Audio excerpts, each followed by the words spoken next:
Hi guys, my name is Kunal. Welcome to my channel Conversation Corner.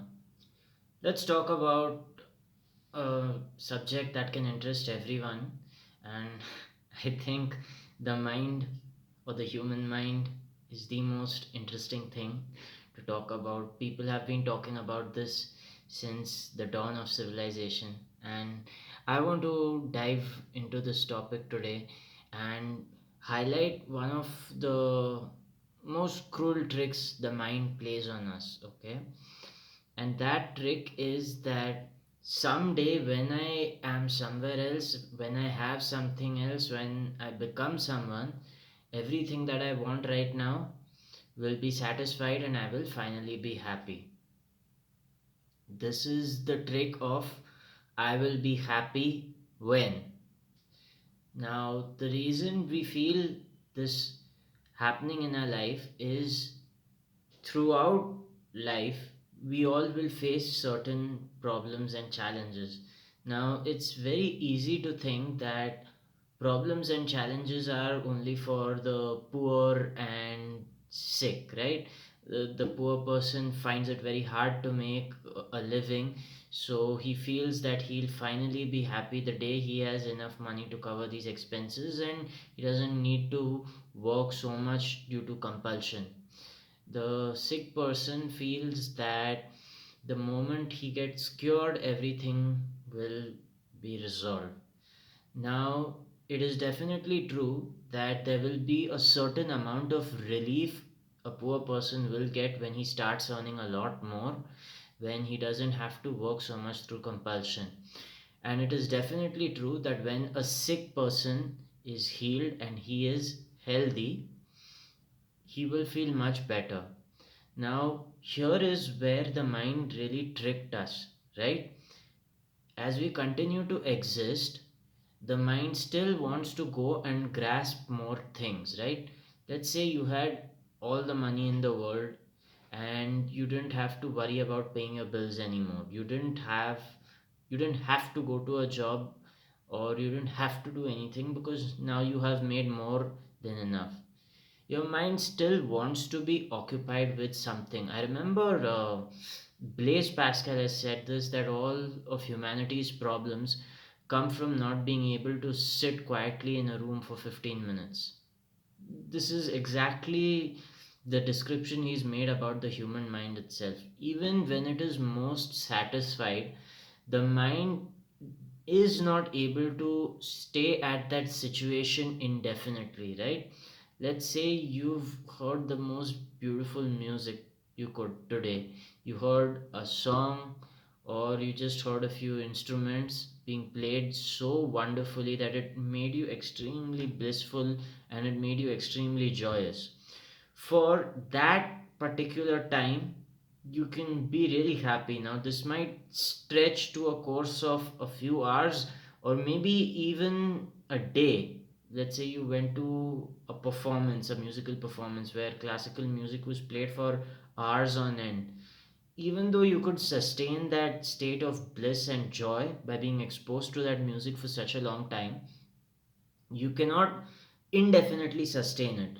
So if you're living just for experiences, you will have known by now that sometimes you're going to feel really good, and when you feel really good, that experience cannot be sustained indefinitely, and then finally you have a state crash where things return to normal.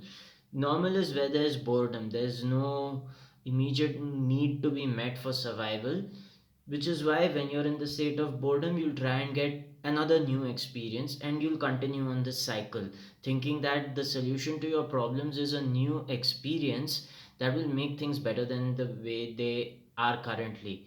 And as you do get the new experience for that particular time period, it'll definitely feel true.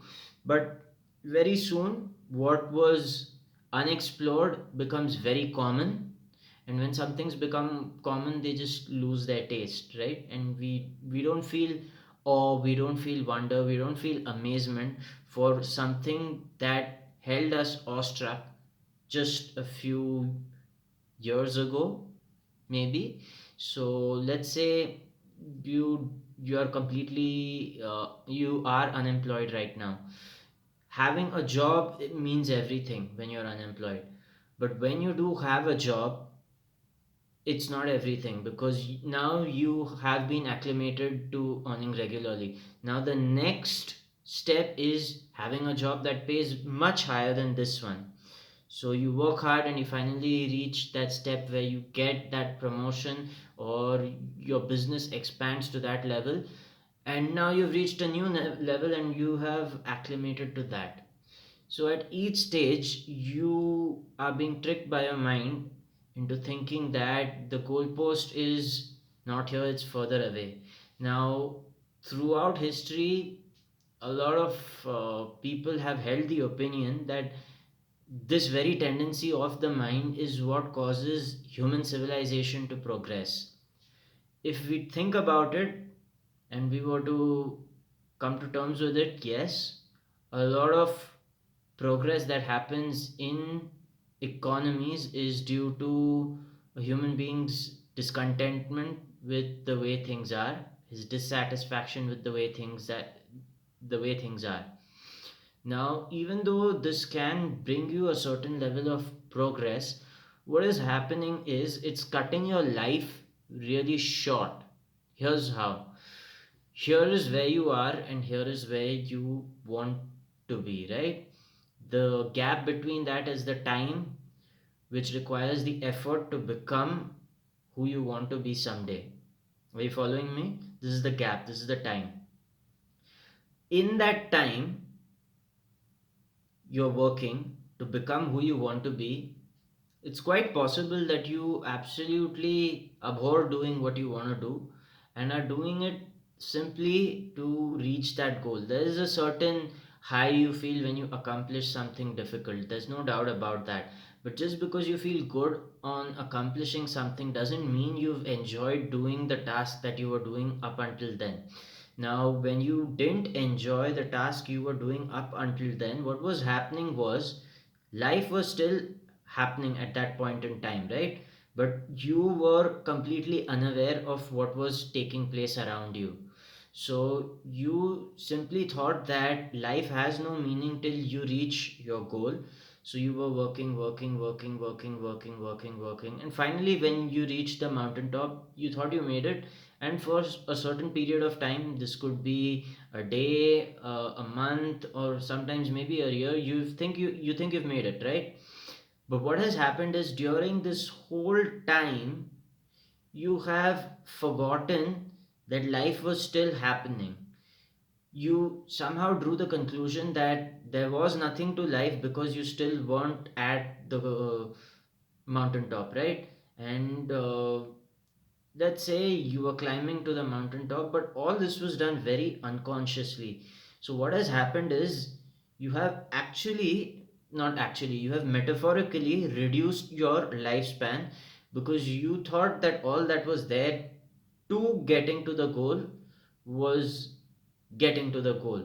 So you forget everything that happens in between. This is why a lot of people, in the pursuit of becoming who they want to, lead very lopsided lives. So there are certain things which demand a price, but at the end of the day, it's incumbent on every person to inquire whether they are willing to pay this price, right? So let's say you wanted to be the very best at something. To get to that very best, you will acknowledge that any other activity that does not lead to this is absolutely useless and you will disregard it. If I'm not mistaken, the Olympic swimmer Michael Phelps told the media, or he reported saying that he never took a day off when he was training, right? And the fruit of that was he became an Olympic champion and he won a lot of gold medals. Now, this is a very heavy price to pay, and as a result, he did win Olympic gold medals, but we don't know what he missed out on. Perhaps he has no regrets for what he has missed out on. But it's not necessary that everyone is going to have the same outcome as a Michael Phelps. Let's say you bet everything on one square. you move single-mindedly towards your goal, and in the end you weren't able to accomplish it. Now, given the fact that you tied your meaning of life to that particular goal, seeing that not manifest can completely destroy you. And if I were to give a very concrete example of this, the ugly manifestation of this is student suicides, especially in North Korea. Uh, sorry, not North Korea, especially in South Korea, which has a very competitive culture, and in India, a lot of students commit suicide because they set their goal in a very arbitrary manner and believe that the mission of their life is to get into a certain university and then have a certain job. And when they realize that despite all their efforts they are unable to get into that university or get that certain job, they end their lives. Now, the reason this is a very short-sighted approach is it's very arbitrary to say that the purpose of your life is to get into a certain educational university or have a certain job. A human being is a possibility, so if he can't be one thing, he can always be another. Let's say your profession is sprinting, and due to a terrible accident now you're wheelchair bound. Now, it doesn't mean that your life has ended. It just means that your life as a professional sprinter has ended. You can still learn a foreign language, you can still learn a musical instrument, right? You are a possibility. So, while it's important to have something to aspire to, it's equally important to understand that there is absolutely nothing wrong with where you are currently, as long as you're doing what's needed to be where you want to be, right? So, keep in mind that even though you're not where you want to be right now, the actions you take today are laying the foundation for the building you're going to construct tomorrow. And if you want to experience life in its entirety, you have to be happy at every stage of laying the brick or laying the foundation for building the whole building, right? If you act through compulsion, you're going to miss out a lot on life. So there's more to life than just work, right? There are so many facets to life. We have our health, we have our relationships, we have our curiosity. There is a lot to explore, and if we just put blinders on and feel that goals are all that there is to life, our life metaphorically gets quite shortened. As a consequence, sometimes we may not be in the same position as that person who has reached that mountaintop way faster than all of us. But at some level, this person has also had to make significant sacrifices which he may regret in the future. Now, the ideal way of going about things is to get both simultaneously. It's to get your goal and to stay alive and alert to all the other possibilities that exist in life apart from chasing this goal, right? Let's say you enjoy a certain hobby. If I'm not mistaken, Einstein used to enjoy playing the violin. So there was more to Einstein's life than just a scientific discovery. So make sure that as you move about in life, you don't make yourself one dimensional, because life is multifaceted, the human being is multifaceted too. Unfortunately, in countries that aren't so developed, such as India, the whole thought process is geared towards survival. How will I make a living? And when that question becomes the driving factor and the motivation of everything that you want to do, quite often you get into professions you shouldn't be in, and as a result, you're miserable. And the moment you start hating what you do is the moment you start hating yourself. When you start hating yourself, life kind of sucks, right? So, the best you can do right now is to ensure that even if you're doing something in which you don't pour out your heart and soul, when you do have free time, you engage in such activity that either sparks your curiosity or makes you joyful. Now, neither of these two factors have in them the accomplishment of any goal. Sometimes you explore things just for the sake of them, for your curiosity, and sometimes you do things just for the joy of it. Now you may not have the voice of a talented singer like Mohammad Rafi or Lata Mangeshkar or Shankar Madhavan, but you can definitely sing. You can definitely sing. You can enjoy singing. And if people are annoyed, if you have absolutely no tune, you can at least be a bathroom singer at the very least, right? So keep in mind, as and when life happens, you are faced with challenges, but it's wrong to assume that these challenges that you're facing at this point in time is all that there is to life, right? You cannot assume that every situation in your life is like your house being lit on fire, where you have to only concentrate on escaping that fire and then things will be better. More often than not, the anxiety and stress we experience is not in response to a very immediate and apparent threat. A lot of it actually simply happens in our mind, and as a result, we feel that responding to threats is all that there is to our life, right? There are very few people whose lives are under actual danger, who are actually escaping people who are looking to assassinate them. A lot of people right now are leading relatively comfortable lifestyles where they have a job that does pay the bills, and they find themselves a bit bored at work because now they have learned what is needed to perform the task. So now the question is, how do you take your life forward? Do you think that promotions or an increase in salary is the only way to go, so you'll switch companies next year? Or do you want to use your Saturday, Sundays, and your free time after work to do something that can spike your curiosity, grow your knowledge, or make you joyful? It's something worth thinking about.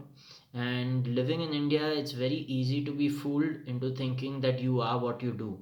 We live in a society which wants to force us to believe that we are what we do, which is why so much prestige is associated with certain occupations, right? There's prestige associated with being a doctor, there's prestige associated with being a chartered accountant or someone who's passed the civil services. While these are definitely noble professions to get into if you want to, I want to tell you that life still has meaning if you couldn't become any of these despite giving all your best efforts, right? And the reason it's hard to take me at face value is you're bombarded with the fact that unless you reach a certain stage in life, your life is meaningless. This is what the overall society is trying to imply perniciously. It's not being told to your face directly, but the implication is given that unless you have certain accomplishments, you're absolutely nothing. Now, it's definitely true that the treatment you receive from strangers when they know that you have reached a certain stature in life definitely improves. The moment we start believing that who we are is how we are treated by others, is the moment our center of control or our happiness gets exported from ourselves to other people.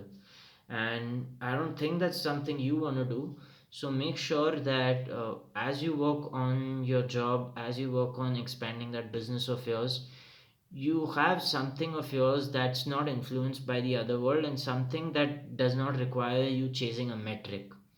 That is what will make life joyful. That is what will bring color to it. For me, shooting these videos is quite cathartic in a sense that I get to express what's on my mind, and people who are interested in what I have to say can connect with it. Now, am I at 1,000 subscribers? Am I at 100,000 subscribers? Am I at a million subscribers? Well, I'm just at 22 subscribers right now, but that's okay. Now, I haven't made any goals as to how many subscribers I want, because I don't know how that's going to happen. It is definitely desirable to have this channel monetized and maybe to have something to sell later in the future, but it's not the end of the world if I'm not there as yet. So if you've watched this video and if you have been thinking of launching your own YouTube channel, do that today itself. Don't worry about the production quality. Don't worry about the thumbnails just as yet. Just try and shoot videos in front of your camera or your mobile phone, as I'm doing in my case. And as and when you keep repeating this activity, you soon start discovering your own voice. A lot of what we say or we speak comes from what we've already absorbed. A lot of opinions we have are not of our own, and a lot of knowledge we have acquired has not come from our own discernment. When you get in this process of trying to express yourself on video, you'll find your actual voice. You'll stop blurting things out that you've just heard, and you'll rediscover yourself in a certain sense. So, the exercise of making these videos and uploading them is not just for an audience to view that, it's also for you to understand better who you are. And this can really help you in a certain sense in understanding who you are. Well, this was a pretty long video. It's over 21 minutes. If you've stuck with me so far, man, you have an amazing attention span in this TikTok generation and this Reels generation. So, thank you so much for these 21 minutes. If you like the video, let me know via comments. Don't just leave a like. Let me know your opinion of this video, and I'll be happy to uh, speak with you in the next video. Take care.